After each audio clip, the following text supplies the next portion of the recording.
Bueno, nos metemos en otros asuntos. Carla Gamberini, nuestra experta en temas educativos, está con nosotros y nos quiere proponer hablar de las pruebas PISA. Y a mí me parece un buen tema para conversar con ella. Carlita, ¿cómo estás? Bienvenida, como siempre, un abrazo. ¿Qué tal? Buen día, Carlos. Un gusto estar aquí. Bueno, ¿por dónde comenzamos? Pruebas PISA. Comencemos entonces con las pruebas PISA. La semana pasada, hace unos pocos días, se publicaron los resultados de PISA 2022. Estas son unas pruebas PISA, las que son pruebas internacionales que miden las competencias de los estudiantes en matemática, lectura y ciencias. Estas son unas pruebas muy interesantes este año porque son las pruebas post-pandemia. Entonces, ¿qué ha pasado en los países post-pandemia? Claro. Nosotros ya como país alertábamos unas pérdidas enormes de aprendizaje y en las pruebas nacionales habíamos tenido ese resultado. Entonces vamos a ver cómo estamos a nivel internacional en comparación a otros países que son algunos similares a nosotros, otros no tanto. Carlita, una pregunta previa. Si el Perú se evalúa internamente, ¿por qué necesitamos una auditoría externa? Esto es bien importante porque PISA y estas pruebas internacionales no son tanto desde la mirada de una supervisión o auditoría, sino vienen desde la mirada de poder compararnos como país, y no solo hoy, sino de manera progresiva, es decir, año tras año, cómo vamos mejorando o no mejorando en los aprendizajes, cómo vamos invirtiendo o no invirtiendo más en los estudiantes y cómo efectivamente nuestras aulas y nuestros docentes están siendo fortalecidos. Porque podemos tener una mirada desde números que nosotros saquemos de manera interna. Sin embargo, cuando nos comparamos internacionalmente, podemos ver qué tan competitivos van a ser nuestros estudiantes cuando egresen, por ejemplo, a nivel de la región, a nivel del mundo. Entonces es bien importante tener estándares que nos funcionen a nivel global para ver que los estudiantes están aprendiendo y que podrían hacer mejor. De acuerdo. Dicho esto, igual son números. El proceso de aprendizaje se mide de una manera más integral, pero estos números son los que nos permiten la comparación y por eso son útiles. Ok, entonces, ¿estamos aprendiendo o no? ¿Qué está pasando?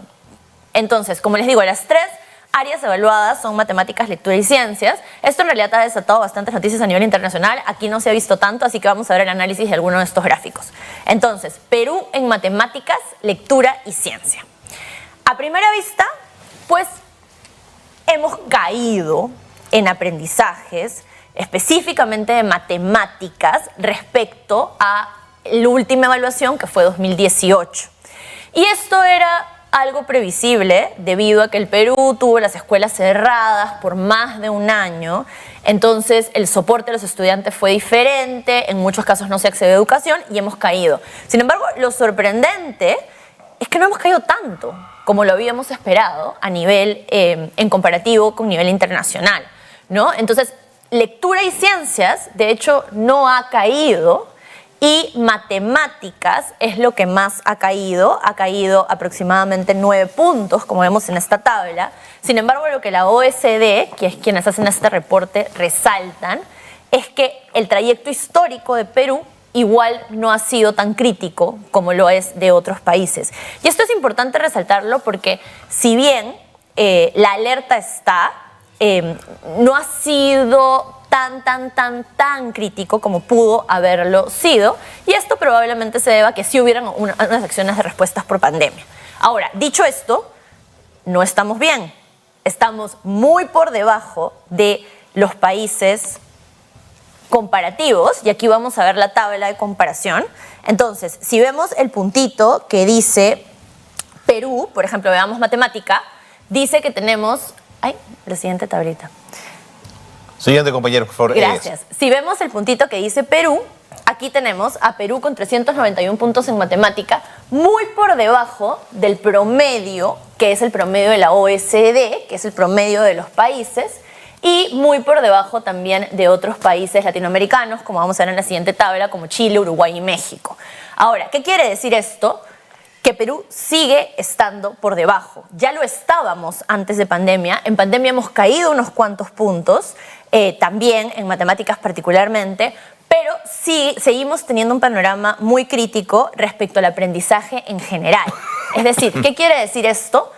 los niveles de aprendizaje que deberíamos estar teniendo para que los chicos efectivamente comprendan un problema matemático, comprendan lo que leen y comprendan la posibilidad de desarrollar un método científico, estamos muy por debajo de eso. Pero no es una cuestión de este año, es una cuestión que se viene dando de manera progresiva. Y creo que esta es la parte a entender, que para solucionar esto no solo hay que mirar qué pasó entre 18 y 22, sino mirar efectivamente qué es lo que tenemos que mejorar y que no ha sido mejorado durante varios años. Entonces, en comparativo, nuevamente, Perú está mal, por supuesto que está mal, estamos en el puesto 59 de toda la tabla de PISA.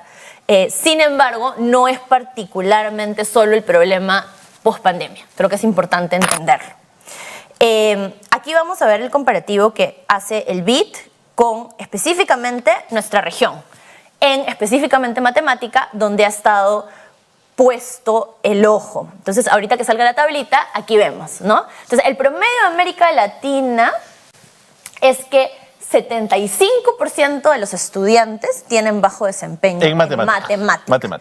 El ojo ha estado puesto en matemáticas porque lectura y ciencias no han variado tanto. Okay. Entonces, 75% tienen bajo desempeño. Esto ya es un problema para la región. 75% no están comprendiendo cómo hacer un problema matemático, no están aprendiendo lo que deberían a su edad. Esto se toma a los 15 años. Entonces, a su edad no lo están logrando.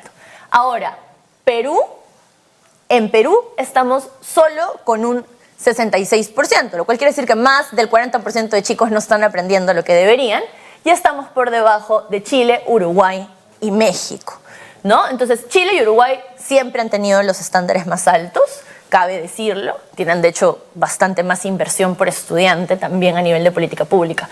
Y en Perú estamos en 76%, estamos un poquito mejor que el promedio de la región, pero eso no quiere decir que estemos para nada bien. Más del 40% de chicos no están aprendiendo lo que deberían en matemática y no pueden resolver básicamente las operaciones matemáticas y problemas que se requieren a los 15 años. ¿No te sorprende Brasil y Argentina, Carla?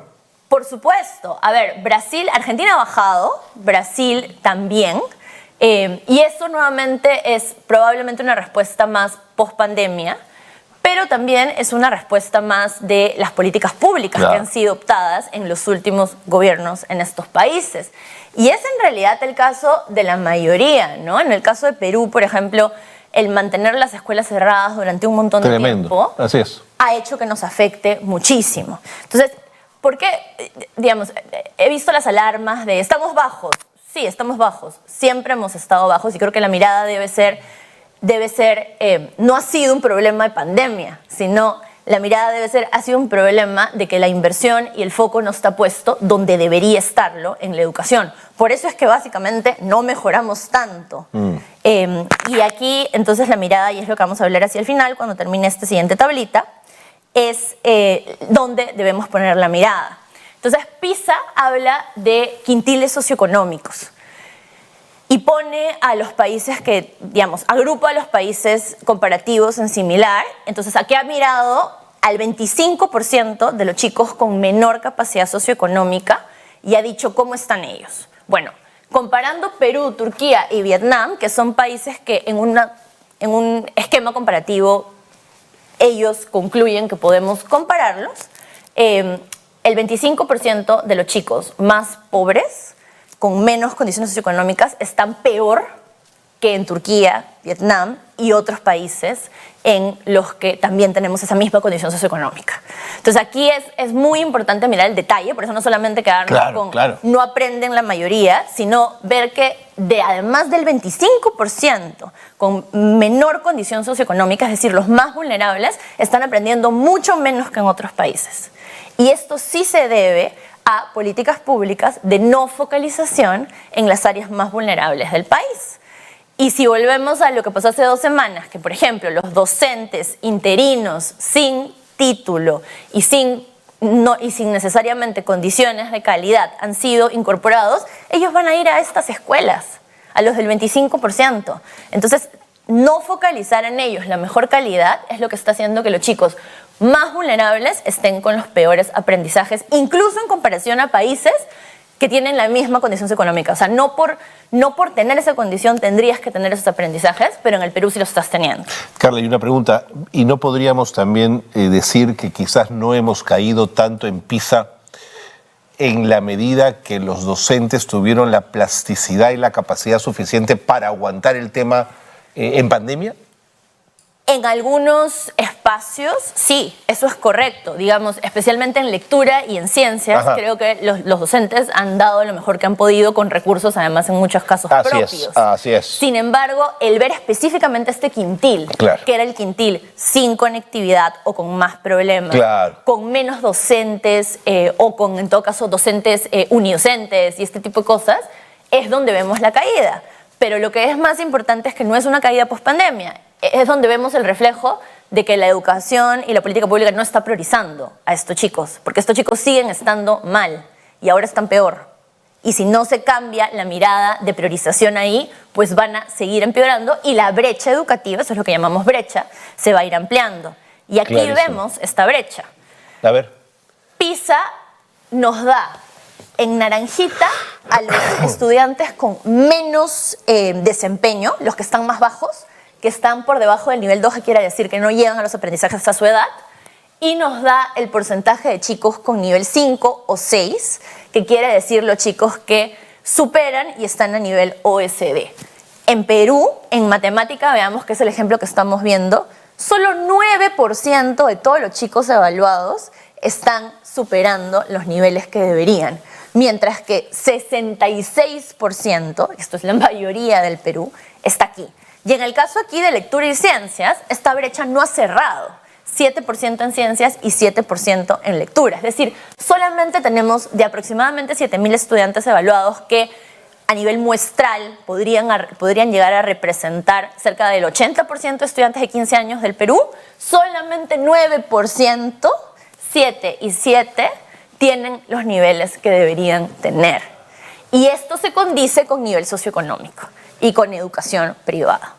Entonces, es particular mirar este detalle de las cifras. No solo hay que quedarnos con Perú está en el puesto 59 y superó a Argentina o a Colombia. No, hay que mirar el detalle de quiénes están siendo los más afectados y dónde hay que poner el foco. Interesante cómo lo planteas, Carla, porque además ese 9% en matemáticas que nos está diciendo que de cada 100 chicos peruanos, solo 9 son capaces de estar a nivel OCDE y tenemos un 66% que no, habría que ver nivel socioeconómico, como lo has mencionado, que cumple, ¿no es cierto? O sea, están ahí los niveles socioeconómicos más altos y tú dices la escuela privada, pero habría que ver qué escuela privada también es la que está allí, porque tenemos escuela privada de muy mala calidad, lo que quiere decir es que el relato de lo privado tampoco resuelve los problemas de la educación en el Perú. No sé si piensas lo mismo. Sí, eso es bien interesante, porque a decir verdad no hay data exacta que correlacione este 9% solo a la escuela privada, cabe decirlo, pero sí la correlaciona al nivel socioeconómico. Al nivel socioeconómico. Y que en Perú generalmente eso se condice con, pero esto es una generalización, no es cierto que haya la data y cabe resaltarlo aquí. Lo que sí es muy importante ver es que este 9% en este PISA particular, que fue el PISA post-pandemia, el PISA evaluado en 2022, fue definitivamente un 9% que sí accedió a recursos para continuar la educación. Claro, pues. Por eso pudo Claro. mantener un nivel superior al nivel 5, ¿no? Y otra cosa que es importante mirar es que en promedio el Perú tiene chicos con bajo performance o bajo desempeño que supera el doble del bajo desempeño del promedio OSD. Esto es promedio OSD. Esto quiere decir que los chicos en general en la OSD sí, hay un porcentaje que no aprende como debería. No es que todos sean brillantes, sino que incluso en Singapur hay un porcentaje de que Singapur es el primer país en PISA este año. Incluso hay un porcentaje que no aprende, pero el promedio de quienes no aprenden no excede, digamos, llega al 31%. En cambio, el Perú, el promedio de quien no aprende está en casi 70%. Sí, pues. Y esto, digamos, y por eso es importante mirarlo internacionalmente, porque en nuestras pruebas nacionales ya habíamos dicho que cerca del 80% de chicos no aprenden. Y la prueba nacional se extendió un poco más en número a quien evaluó, y evaluó primaria y evaluó secundaria. Aquí en secundaria estamos viendo que se condice con lo que internacionalmente se está evaluando y que nos pone la gran alerta de lo lejos que estamos en aprendizajes del resto del mundo. Y esto no solamente de las grandes potencias, sino de países vecinos, incluso como Chile, ¿no? Entonces es bien importante mirar esto porque ¿Qué más te dice PISA? Que no lo he traído ahora en cuadros, pero te dice, por ejemplo, que la inversión por país se condice, la inversión por estudiante en cada país se condice con los resultados de aprendizaje. Y Perú es uno de los que menos invierte. Ok, entonces a más inversión en educación, mejores resultados. Clarísimo. Eso ha sido el progreso histórico. En pandemia ha tenido algunos matices, pero sí, eso es claro. ¿Y inversión dónde? Y aquí es por eso que traía la diferencia entre los quintiles socioeconómicos. Inversión en los más vulnerables. Así es. Y lo más importante, creo, como mensaje, es quién o qué factor haría que esto cambie radicalmente. Los docentes. Inversión en docentes que van a guiar la calidad educativa en las escuelas. ¿Y qué significa esto? Significa, pues, efectivamente, hacer valer al máximo la meritocracia. Significa darles las capacidades, no solo en capacitación, sino en recursos para usar en el aula. Y en tercer lugar, y esto es fundamental, inversión en la transformación digital del aula, es decir, del docente capacitado que pueda guiar el proceso y que los chicos puedan usar de manera crítica y responsable la tecnología. Porque si no, vamos a volver a tener cosas como que solo quienes acceden a la tecnología pueden llegar a este nivel, mientras que aquí, quienes no pudieron acceder o no le pudieron acceder de manera adecuada, no pudieron aprender. Entonces, esas son las tres cosas que son fundamentales. Docentes, inversión en los más vulnerables y tecnología. Pero en todos los casos, Carla, mira, matemáticas, reading y science, digamos, lectura y ciencia, muy por debajo de nivel OCDE, ¿eh? Sí. Muy por debajo. Muy por debajo, y esto es histórico. Vale no echarle la culpa a la pandemia. No es que en pandemia hayamos súper bajado, sino que sí hemos bajado, pero Perú sigue estando atrás. Y esta es la mirada que debería preocuparnos. Claro, claro, clarísimo. Clarísimo. Sí, claro que sí. Y lo último que creo que es importante mirar también, que es que PISA hace un esfuerzo por medir un poquito cómo se sienten los chicos en las escuelas. Buena pregunta. Y esto tiene que ver con el lado socioemocional, que habíamos dicho que además el Perú había sido uno de los más abatidos por los chicos con las escuelas cerradas. Entonces, aquí es bien interesante ver, por ejemplo, versus 2018. En el 2018 los chicos hacían amigos más fácilmente. En el 2022, si bien la diferencia es corta, igual hay diferencia. Y si vemos la parte negativa, se sienten como extraños en la escuela, pues en el 2022 casi el 20% se siente como extraño en la escuela. Entonces, esto sí es una consecuencia probablemente de pandemia, de haber estado tan fuera de la escuela, y hay que hacer un trabajo específico para que se sientan mejor en las escuelas. Por aquí hay la parte de pertenezco o no pertenezco a mi escuela, siento un sentido de pertenencia, ha incrementado el sentido de pertenencia. Pero otra cosa importante es cómo percibo que otros me ven, si otros estudiantes me ven, digamos, si les agrado o no, los chicos creen que su vínculo con los otros estudiantes ha bajado un poco. Se deteriora un poquito, sí. Se deteriora. Y aquí no está este dato, pero en Perú los chicos se sienten más inseguros en su ambiente escolar que en otros países. Cerca de 25%, especialmente las mujeres, se sienten inseguras en su ambiente escolar. Entonces creo que estos datos también son bien importantes para ver que además de trabajar matemáticas y lectura y ciencias, tenemos que trabajar competencias socioemocionales de vínculo entre los estudiantes y también brindarles un entorno seguro a los chicos para que se sientan cómodos en sus escuelas y alrededor de ellas. Entonces, estos datos también es bien importante que PISA los comunica. Y usualmente solo nos enfocamos en matemática, comunicación, pero esta parte es también, creo, fundamental. Es último dato también, ¿no? Me siento solo en la escuela, ¿no? Qué pena. Este dato, sí, este dato es crítico. La soledad, ¿no? Cerca del 20% de estudiantes de 15 años evaluados se sienten solos en la escuela.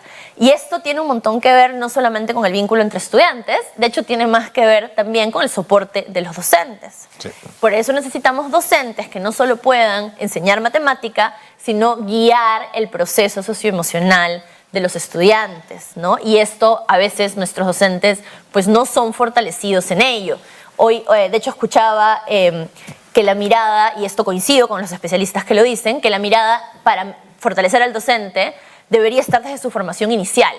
Es decir, desde que ellos estudian para ser docentes, deberíamos formarlos en cómo guiar aprendizajes, pero también cómo guiar competencia socioemocional y cómo integrar la tecnología de mejor manera, ¿no? Entonces, el foco de la política pública debería estar ahí. Docentes, estudiantes más vulnerables e integración de tecnología.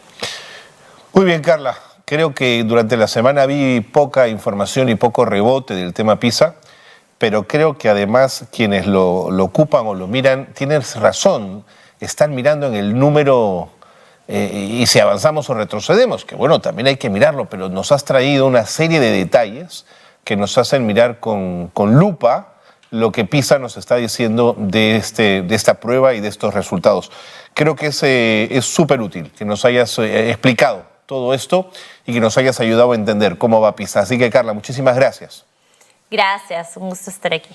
Carla Gamberini es la especialista en educación de Nativa. Ya la veían ustedes lo claro que nos ha explicado qué significan estos números para el Perú después de la prueba PISA tomada en el 2022. La primera prueba que hace PISA luego de la pandemia.